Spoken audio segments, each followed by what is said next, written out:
Hi, Edward Reformina here, author of Pinoy MLM Expose and the creator of Sponsor More Downlines.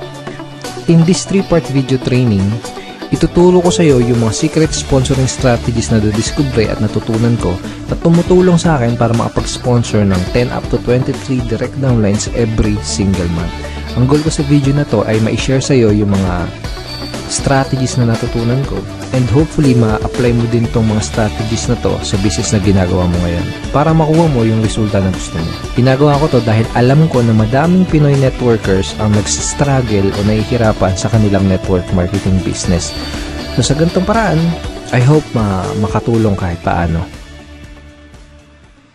Ang una natin pag-usapan ay yung mga common problems na na-experience at nararanasan ng mga Pinoy networkers sa kanilang network marketing business. Una sa mga problem na yun ay yung puros hindi qualified ang mga na-invite na prospect, kaya puros rejections din ang napapala nila. So karamihan ng mga na-invite nila is mga negative, mga skeptical, kung hindi negative at skeptical, mga walang pera. So ito yung ilan sa mga reason kung bakit puros rejections yung napapala nila doon sa mga ini-invite nila. Pangalawang problem is, madami na silang na-invite, pero nahihirapan at wala pa din silang mapajoin. So, na-invite na nila lahat ng mga kakilala, kaibigan at kamag-anak nila, pero nahihirapan silang i-convert yung mga prospects na yun into downlines. Pangatlong problem is, nauubusan sila ng panggalaw. So, yun nga, dahil nga, ang dami na nilang na-invite, tapos puros rejection, hirap sila magpasali. Anong nangyayari, mas malaki pa yung ginagastos nila kaysa dun sa kinikita nila. At kadalasan, nagkakanda utang-utang pa imbis na kumita. So, ito yung mga ilan sa mga common problems na na-experience sa mga network marketers. Actually, ito din yung mga naging problema ko nung nagsisimula pa lang ako sa network marketing business ko. So, halos araw-araw akong pupunta sa office namin para mag-invite ng mga kakilala at kaibigan ko. And ginawa ko lahat ng mga sinabi at tinuro sa akin ng upline ko. Nag-invite ako ng kung sino-sino, namigay ako ng flyers sa kalsada, sa mga malls, na musakal, nag-house party, nagbahay-bahay, etc. etc. Pero yun nga, puros rejections yung napala ko. At yung puros rejections yung natanggap ko sa mga prospect ko kahit ang dami ko nang in-invite. Karamihan doon sa mga na-invite ko, puros negative, mga skeptical. Yung iba sinabihan ako na scam daw yung ginagawa ko. Yung iba sinabi, balikan ko na lang daw sila kapag may resulta na ako. Yung iba naman, sinabi na yung mga nauna lang kumikita dyan, kung ano-ano pa. Sa madaling salita, puros mga hindi qualified na prospects yung mga na-invite ko. So, yun nangyari sa akin. After 4 months, isa lang yung napasali ko. Actually, itong isang napasali ko na to parang naawa lang siya sa akin kasi nga wala akong mapajoin. Parang napilitan lang siya na mag-join sa akin. And dahil nga gano'n, hindi ako kumikita sa business ko, puros failures and rejection, nagkanda utang-utang ako kasi dahil syempre kailangan ng panggalaw. Okay? So, nagkanda utang-utang. And then, ang laki ng pera din na nalugi sa akin. So, umabot ng mga nasa 80,000 mahigit or more. Hindi ko na alam. Pero syempre, hindi ako basta-basta sumuko. Ang ginawa ko, naghanap ng mga solusyon doon sa mga problema ko na yon. Okay? And thank God, nakahanap naman ako ng solusyon. At pagkatapos kong mahanap yung mga solusyon na yun, pagkatapos kong makadiskubre ng mga solusyon doon sa problema ko sa business ko, ito yung ilan sa mga nangyari sa akin. I sponsored 63 direct downlines in 4 short months.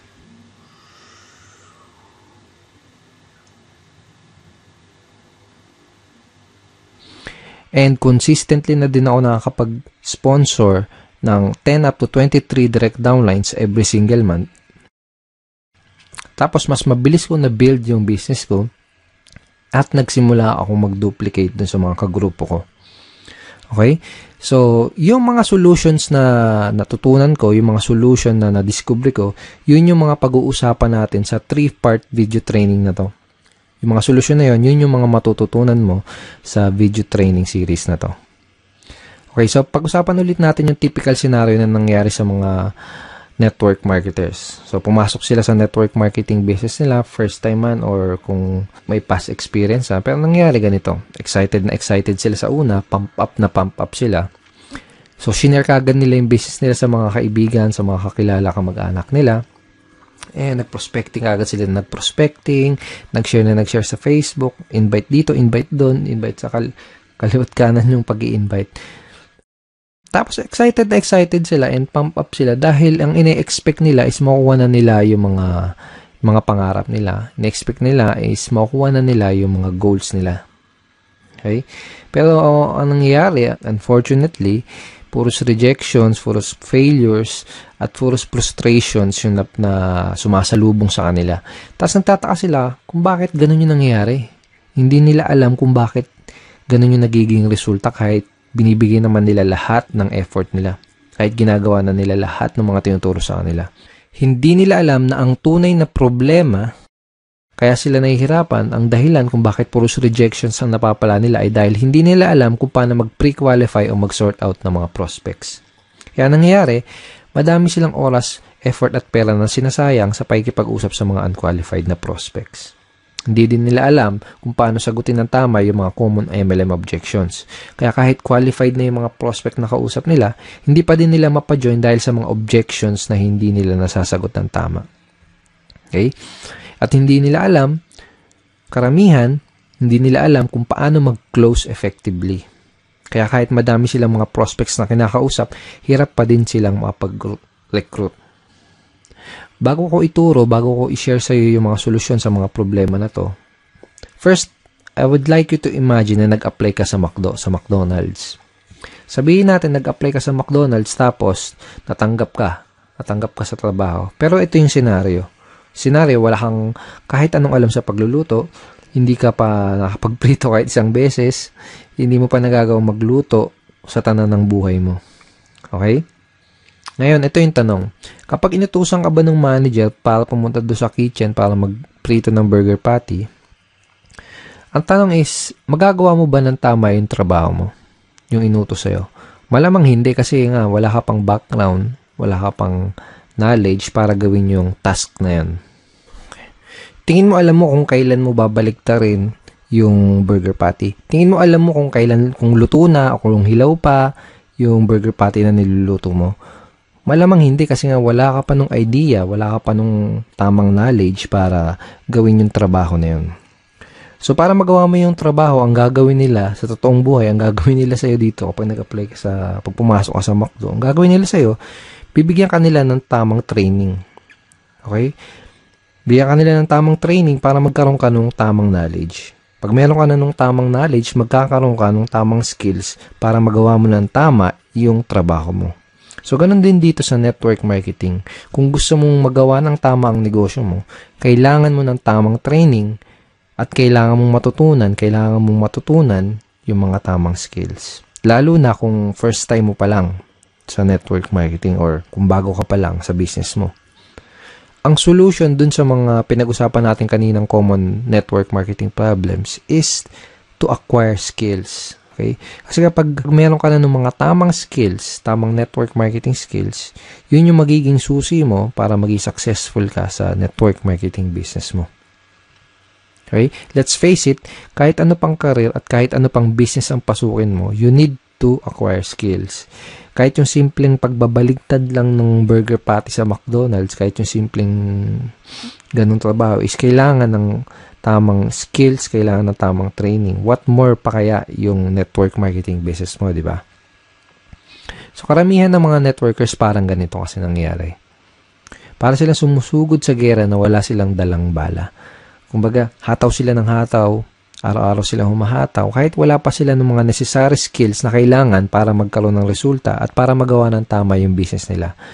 Kaya madalas na nangyayari, mas nauuna pa silang mag-quit bago pa nila matutunan yung mga tamang skills. So, kung nahihirapan ka ngayon, kung nahihirapan ka makapag-sponsor, kung nahihirapan ka makapag-recruit, kung nahihirapan ka sa network marketing business mo, yun ay dahil wala ka pa nung mga kinakailangan na skills para maging effective na networker. Kung gusto mo ng resulta sa business mo, aralin mo lang ng mabuti yung mga skills na yun. Ngayon, pag-usapan natin na yung 3 solution skills to success that you need to learn.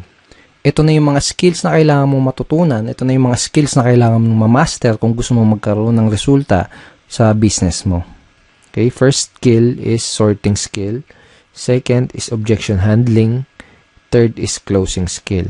Ang una natin pag-usapan ay yung sorting. Bibigyan kita ng magandang analogy para mas mag-grasp at mas maintindihan mo na mabuti kung ano ba tong sorting.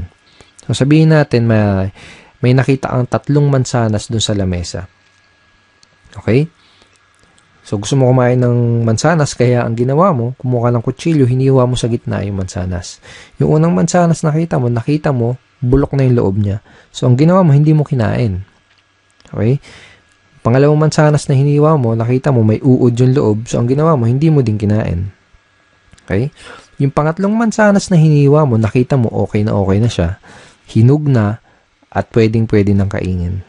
So, yun ang kinain mo. Yun lang yung kinain mo. So, ang ginawa mo, hindi mo kinain yung naunang 2 mansanas kasi nalaman mo kaagad na hindi sila maganda kainin tsaka baka magkasakit ka pa. Okay? Ganun yung sorting. Pwede mong i-apply to sa network marketing business mo. Pwedeng sa simula pa lang, pwedeng sa una pa lang ay malaman mo na kaagad kung sino lang ba yung mga qualified dun sa lahat ng mga prospect na kinakausap mo. Para mag-i-invest ka lang ng oras, ng effort, tsaka ng pera mo doon sa mga qualified na prospect. Napaka-importante na matutunan mo ang skill na to kasi kapag marunong ka mag-sorting, hindi ka na mag-aaksaya ng oras, effort at pera para lang kausapin yung mga hindi qualified na prospects. Okay? Pag marunong ka mag-sorting, mas makakapag-save ka ng valuable time mo dahil ang mga kakausapin mo lang ay yung mga taong gustong makinig ng business presentation mo at ng mga sasabihin mo. Mas less din yung magiging rejection mo dahil masasala mo ng maigi yung mga makakausap mo at madadala mo sa opisina nyo. Ngayon, tatanungin kita, sino mas gusto mong kausapin? Sino mas gusto mong entertainin? Sino yung mas gusto mong dalhin sa opisina nyo? Yung mga taong walang idea sa pupuntahan nyo, yung mga negative, mga skeptical, yung mga walang pang-invest, o yung mga qualified, open-minded, at may mga desire maging successful na prospect na interesadong malaman ang opportunity mo. Okay? So, di na kailangan tanungin, di ba? You can easily sort your prospects by identifying the reason why. Madali mong masusort out yung mga prospects na kinakausap mo. Ang kailangan mo lang gawin is alamin mo kung mayroon ba silang sapat na reason why, kung ano ba yung reason why nila, kung may maganda ba silang reason why para maging part ng business mo. Okay? So, sabihin natin may kinakausap kang prospect, may pinoprospect ka, o kaya sabihin natin may nag-inquire sa'yo sa mga advertisement mo, sa mga online post mo, sa mga post mo sa mga dyaryo, etc. Kung ano man yung ginagawa mong promotion. Ito yung mga ilan sa mga kailangan mong malaman para malaman mo kung qualified ba yung prospect na kinakausap mo. Okay? Bakit nila kailangan ng additional income? Bakit nila gustong maging successful? May problema ba silang gusto nilang masolusyonan? Bakit nila gustong magkaroon ng pagbabago at mas magandang buhay? Madali mong ma-identify yung mga reason why ng prospect mo by simply asking the right questions. This time, gusto kitang bigyan ng mga example questions, example lines na ginagamit ko para magawa kong malaman kung yung mga reason why ng prospect ko, para magawa kong malaman kung qualified ba yung prospect na kinakausap ko. So, sabihin natin na introduce mo na yung opportunity mo, ito yung question na pwede mong itanong sa kanya para malaman mo kung ano yung reason why niya at para malaman mo kung qualified ba siya na prospect para sa business mo. Ito. Pwede mo bang sabihin bakit gusto mong magkaroon ng blank? Okay? So, sabihin natin, in-offer mo yung opportunity mo as a part-time business or home-based business, extra income, o kung ano man.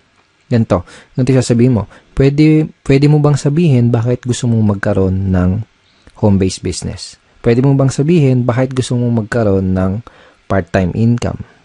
Okay? Another example, another variation ng question na ito. Ano yung reason bakit ka interesado na magkaroon ng blank? Okay? Again, ilalagay mo doon sa blank kung paano mo ina-offer yung opportunity mo.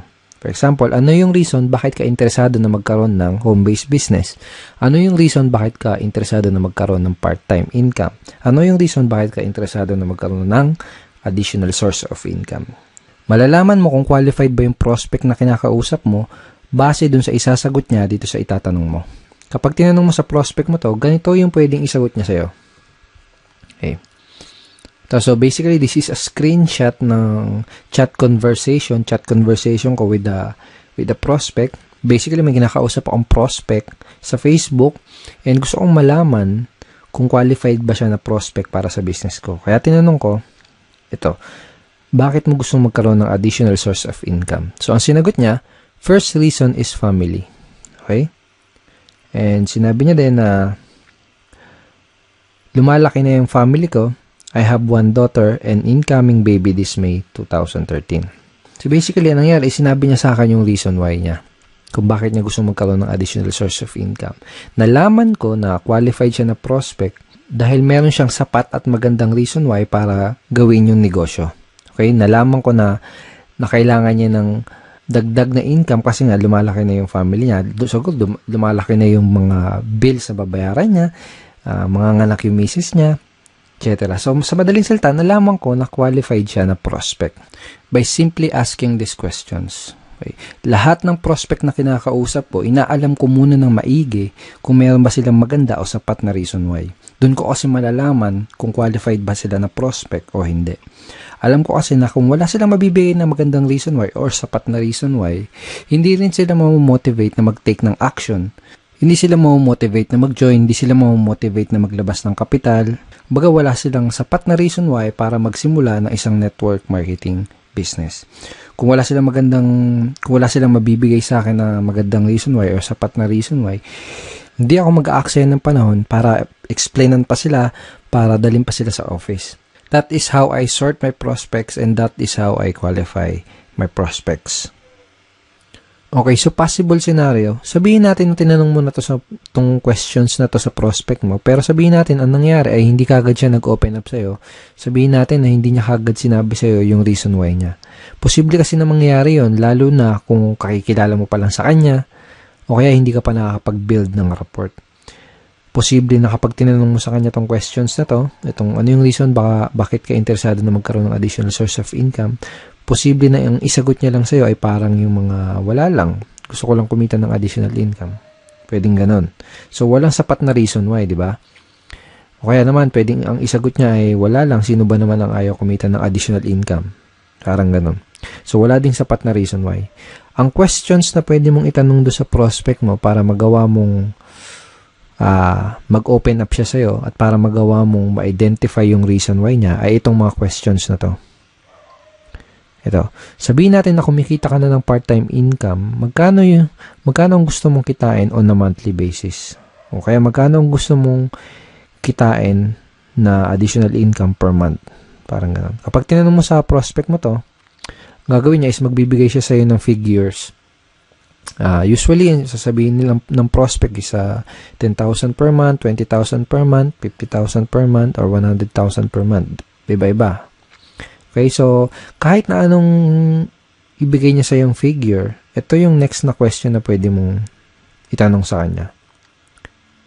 Ito, kapag kumikita ka na ng blank, kung magkano yung binigay niya sa yung income na gusto nilang kitain, kapag kumikita ka na ng 20,000 na monthly income, ano yung pinakamalaking maitutulong nun para sa'yo? O kaya, ano yung pinakamalaking maitutulong nun para sa'yo at sa pamilya mo? By this time, kailangan may maibigay na sa yung magandang reason why yung prospect mo para malaman mo at matansya mo kung qualified ba siya na prospect o hindi para sa business mo. So, I will show you another example. So, basically, may kinakausap ulit akong prospect via Facebook chat. And by the way, napakita ko sa yung mga example is Facebook chat, pero obviously, dapat gamitin mo din to sa face-to-face or one-on-one or table talk conversation. Okay? So, again, may kinakausap ako na prospect via chat. Tinanong ko siya kung ano yung reason bakit niya gusto magkaroon ng additional income pero wala siyang nabigay sa akin na magandang reason why. Hindi kagad siya nag-open up sa akin. So, ang ginawa ko, tinanong ko kung magkano ba yung additional income na gusto niyang kitain on a monthly basis. Ang sinagot niya sa akin, 10,000 per month. Kaya tinanong ko sa kanya itong question na to. Okay, sabihin natin na kumikita ka na ng 10,000 na monthly income. Ano yung pinakamalaking maitutulong nun para sa'yo? Ang sinagot niya, sa pag-aaral po, pang-araw-araw na gastos sa bahay, and sabi niya, nakikitira lang po kasi ako sa kamag-anak ko. So, by asking this simple question, napakasimpleng question lang naman, di ba? Pero very, very powerful in terms of identifying your prospect's reason why. And very powerful para magawa mong mag-open up sa'yo yung prospect mo. So, by asking this simple question, nagawa kong mag-open up yung prospect at nalaman ko na qualified pala siya dahil may maganda at sapat na reason why pala siya para gawin yung business. So, pag alam mo na yung reason why ng prospect mo, pwede ka na mag-move on dun sa next step, which is to introduce him or her dun sa business opportunity na ina-offer mo.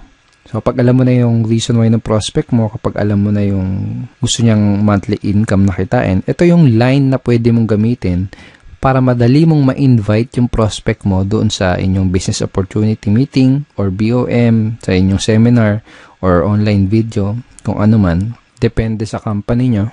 Every company, iba-iba yung sistema nila. Okay, so ito yung line na pwede mong gamitin. Kung may maipapakita ako sa yung paraan na pwede kang kumita ng blank per month doing part-time para their why, isisingit mo dyan yung reason why na sinabi sa'yo ng prospect mo. Willing ka bang tignan kung ano yun? So, for example, kung may mapapakita ako sa yung paraan na pwede kang kumita ng 20,000 per month na income doing part-time para magawa mong matulungan yung asawa mo sa mga gastusin nyo or para magawa mong mabayaran lahat ng mga pagkakautang nyo or para makatulong ka sa mga magulang mo, willing ka bang tignan kung ano yun? Kapag tinanong mo sa prospect mo tong question na to, ano sa tingin mo yung isasagot niya sa'yo? Tingin mo sasagutin ka niya ng, hindi ako willing tignan yan. Wala akong time. Ganun ba yung sasagot niya? Most likely, ang sasagot niya sa'yo is positive answer. Ang pwedeng isagot sa'yo ng prospect mo ay tulad ng, sige, willing akong tignan kung ano yan. O kaya, mukhang okay yan ah. Ano ba yan? Sige, willing akong tignan kung ano yan. Para mga ganun. So, this is a very effective line na pwede mong gamitin para madali mong ma-invite yung prospect mo dun sa opportunity meeting nyo. Napaka-effective nitong line na to dahil ginamit mo yung reason why ng prospect mo dun sa invitation mo. Ngayon, pag-usapan natin kung ano yung mga pwede mong gawin para mapakinabangan mo na maigi yung mga tinuro ko sa'yo dito sa video na to. Okay? So, ito yung mga kailangan mong gawin. Una, write this example sorting questions that I gave you. So, mamaya balikan mo tong video na to, i-play mo ulit, tapos isulat mo sa papel o kaya i-type mo sa cellphone mo or sa iPad mo yung mga example questions na binigay ko sa'yo. Okay? Second, read this line ng paulit-ulit and try to internalize them. Okay? So, wag mo kabisaduhin. Okay? Mas maganda kung ma-internalize mo siya. Mas maganda kung mas maintindihan mo kung ano yung reason bakit mo siya tinatanong. Basta, tandaan mo, yung mga example questions na binigay ko sa'yo, ang goal mo, kaya mo gagamitin yung mga example questions na yun, ay para ma-qualify mo yung prospect mo at para malaman mo yung reason why nila. Okay? Pangatlo, start asking these sorting questions to your prospect. So, kung may kakausapin ka na prospect mamaya, bukas o sa isang araw, start using these questions. Simulan mong gamitin at itanong yung mga question na yun sa mga prospect na makakausap mo para magawa mong masort yung mga kinakausap mo na prospect at para malaman mo kaagad kung qualified ba sila o hindi sa business mo. Pag ginawa mo yun, mas makakapag-save ka ng time, ng effort, tsaka ng pera mo. Okay? So, thank you so much for watching this video. I hope madami kang natutunan din sa training video number 1. In training video number 2, pag-uusapan natin na yung some of the biggest misconceptions ng mga networkers. Ito yung mga maling akala ng mga networkers na pumipigil sa kanila para magkaroon ng resulta. Pag-uusapan din natin sa training video number 2 kung paano mo sasagutin yung mga common MLM objections. Bibigyan din kita ng free PDF script na magagamit mo sa pagsagot nitong tatlong objections na to. So, don't forget to check your email for training video number 2. Ipapadala ko sa iyo yung link ng video number 2 sa isang araw. Hindi bukas, sa isang araw. Kaya sa baba ng video na to, may makikita kang like and share button. Huwag mong kalilimutan na i-click yung like and huwag mo din kalilimutan na i-share tong video na to. And pwede ka rin mag-comment sa baba. Kung may gusto kong itanong, pwede mo rin i-type yon sa comment box below. And I will try my best na sagutin yung question mo. Again, thank you so much for watching this video and see you in video number 2.